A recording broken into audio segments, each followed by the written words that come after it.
Hello అండి, నమస్తే. అందరూ ఎలా ఉన్నారు? బాగున్నారా? నేను బాగున్నాను. ఈరోజు మీకు ఒక చక్కటి రెమెడీ చెప్దామని వీడియో షేర్ చేస్తున్నానండి. అయితే ఆ రెమెడీ ఏంటంటే సుబ్రహ్మణ్యేశ్వర స్వామికి చేయవలసిందండి. స్కందదీపము అంటారు.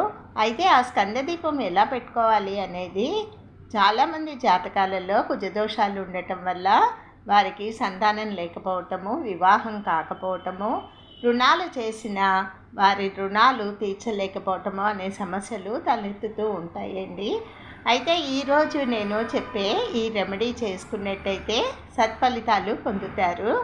అయితే ఈ రెమెడీ ఏం చేయాలంటే ఒక ఇత్తడి ప్లేట్ కానీ రాగి ప్లేట్ కానీ తీసుకోవాలండి.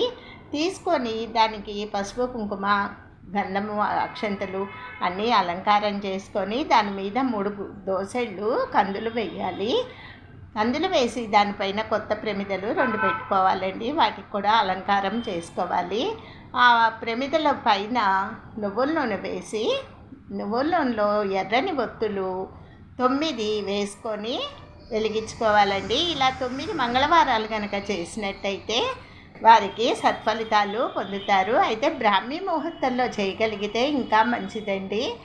ఈ కందులు ఏం చేయాలని మీకు డౌట్ వస్తుంది. అయితే తెల్లారి ఈ కందులు నానబెట్టి ఆవుకి కనుక పెడితే సత్ఫలితాలు తొందరగా పొందుతారండి. ఉంటాను.